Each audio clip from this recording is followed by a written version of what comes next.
Welcome to exam मोटो। मैं सुनीत पटेल, आपका दोस्त। आज हम हिंदी का एक नया टॉपिक है शब्द भेद यानी काइंड्स ऑफ वर्ड। ठीक है, शब्द भेद या काइंड्स ऑफ वर्ड इनको आज डिस्कस करेंगे। इस चैप्टर की इंपॉर्टेंस देखेंगे तो आपके लेखपाल के एग्जाम हो गए, ठीक है, पुलिस के एग्जाम हो गए, यूपी पुलिस के। वहीं आप देखेंगे तो यूपी बीएड के एग्जाम हो गए और बिहार एसआई वगैरह एग्जाम देखेंगे। तो इन एग्जामों के लिए ये टॉपिक काफ़ी इंपॉर्टेंट हो जाता है। ठीक है, तो चलिए हम लोग अपने टॉपिक शुरू करते हैं। शब्द भेद। पहले जानते हैं कि शब्द क्या होता है। शब्द देखिए, शब्द क्या होता है?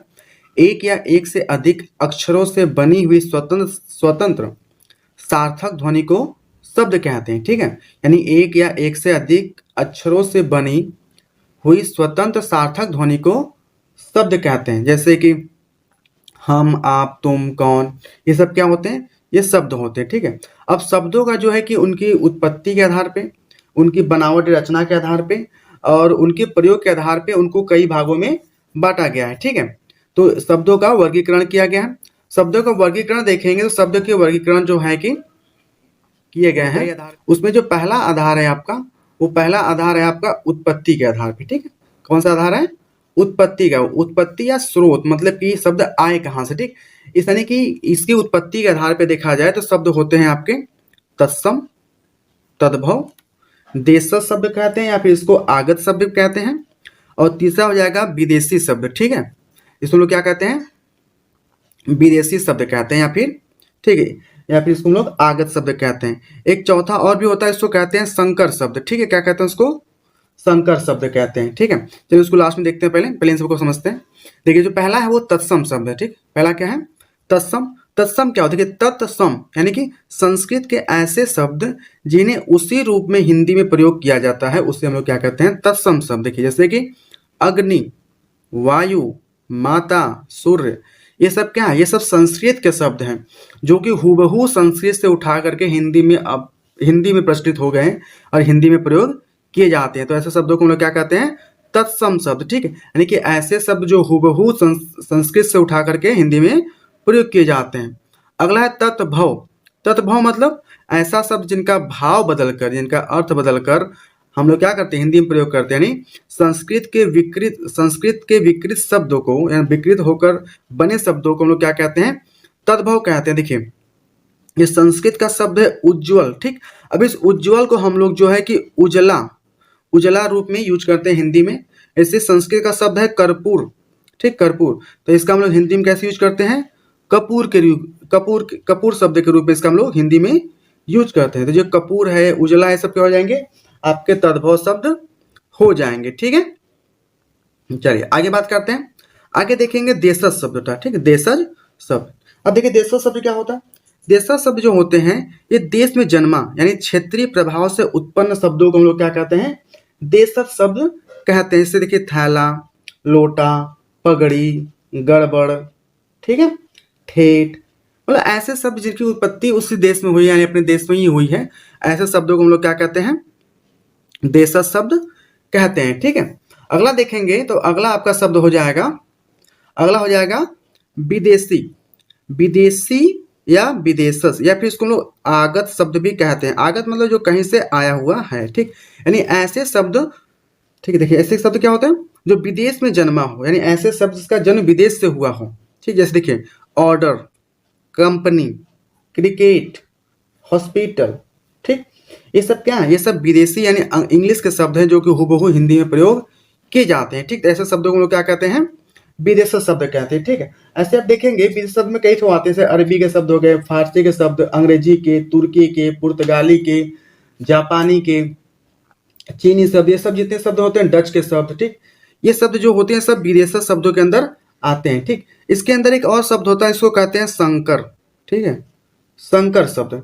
संकर शब्द क्या होते हैं? जब दो अलग अलग रिसोर्सेस से शब्द मिलते हैं, मिलके बनते हैं, एक नया शब्द बनता है, उसको हम लोग क्या कहते हैं? विदेशी शब्द कहते हैं। जैसे देखिए एग्जाम्पल देखेंगे आप, जैसे है छायादार, छायादार। ठीक, तो इसमें जो छाया शब्द है, ठीक, ये छाया शब्द है, ये छाया आपका संस्कृत का शब्द है। ठीक है, संस्कृत शब्द है, जबकि जो दार शब्द है, दार, ये फारसी का शब्द है। ठीक, ऐसे आप देखेंगे तो पान दान, पान दान, जो पान हो जाएगा वो हिंदी का शब्द हो जाएगा और जो दान हो जाएगा वो फारसी का शब्द हो जाएगा, यानी कि शब्द हो जाएगा, यानी दो अलग अलग रिसोर्सेज से मिलकर बने शब्दों को हम लोग क्या कहते हैं, संकर शब्द। अब अगले देखते हैं, ठीक है। अगला हम देखेंगे तो अगला हमारा हो जाएगा बनावट के आधार पे शब्द के, जो हमारे जो बनावट के आधार पे देखेंगे तो शब्द भी 3 प्रकार के होते हैं, ठीक है।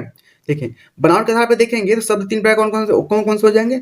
एक तो होता है ऋण शब्द, दूसरा होता है यौगिक शब्द और तीसरा होता है योग ऋण शब्द, ठीक। देखिए ऋण शब्द क्या होता है, जिनके सार्थक खंड न हो सके या जो अन्य शब्दों के मेल से न बना हो, ऐसे शब्दों को क्या कहते हैं, ऋण शब्द कहते हैं। क्या कहते हैं, ऋण शब्द कहते हैं। जैसे दिन, घर, मुंह, घोड़ा, ठीक। देखिए ऐसे आप एग्जाम्पल देखिए, देखिए चावल, चावल क्या है, चावल एक ऋण शब्द है।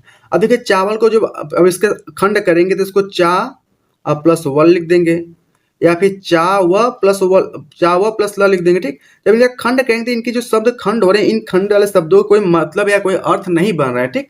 तो ऐसे मतलब उनका सार्थक खंड न हो पाए, चले ऐसा शब्द का कोई खंड ही ना हो, सार्थक खंड मतलब ऐसा खंड हो लेकिन उसका कोई अर्थ बने, तो ऐसे खंड करने पर इनका कोई अर्थ नहीं बनता है, तो ऐसे शब्दों को हम लोग क्या कहते हैं, ऋण शब्द कहते हैं, ठीक है। अब देखिए यौगिक शब्द क्या होते हैं, यौगिक मतलब इसका कंपाउंड, यानी दो शब्दों से मिलकर बना हुआ शब्द, ठीक। दो या दो से अधिक शब्दों से मिलकर बनता है, ऐसे शब्दों को क्या कहते हैं हम लोग, यौगिक शब्द कहते हैं। देखिए जैसे विज्ञान, ठीक। विज्ञान देखेंगे तो विज्ञान में बी प्लस ज्ञान से मिलकर बना हुआ शब्द क्या है, विज्ञान, ठीक।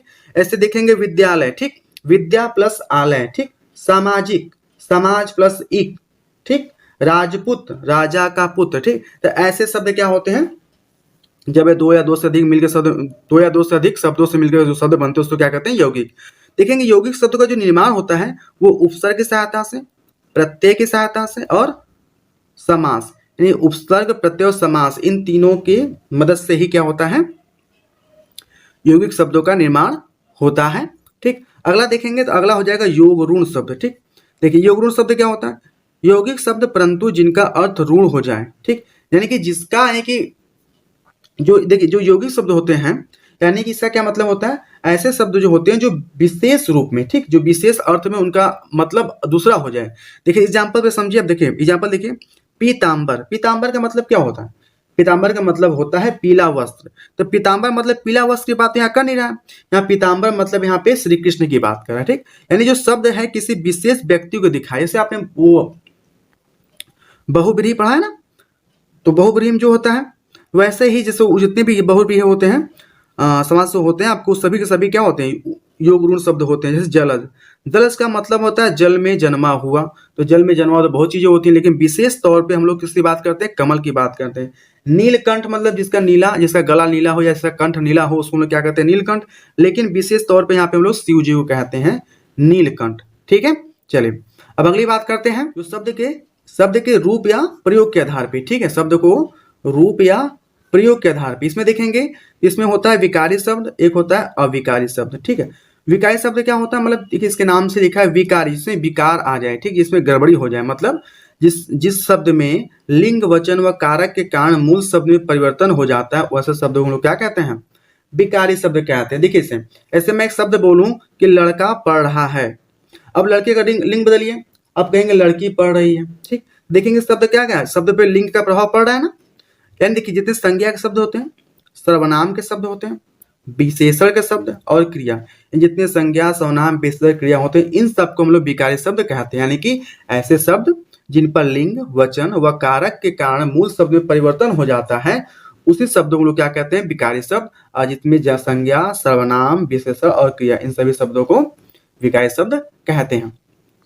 अगला है अविकारी शब्द, इसका नाम ही अविकारी, मतलब इसमें कोई विकार या कोई विकृति नहीं आती, यानी ऐसे शब्द जिनमें लिंग का, यानी लिंग वचन व कारक के कारण कोई परिवर्तन नहीं आता है, उसे हम लोग क्या कहते हैं, उसे हम लोग कहते हैं अविकारी शब्द कहते हैं, ठीक है। जैसे देखिए आज और में, ठीक। अब इन शब्दों पे लिंग बदले, चाहे इनका वचन बदले, चाहे इनका कारक बदले, इन शब्दों में कोई भी परिवर्तन नहीं आएगा, ठीक है।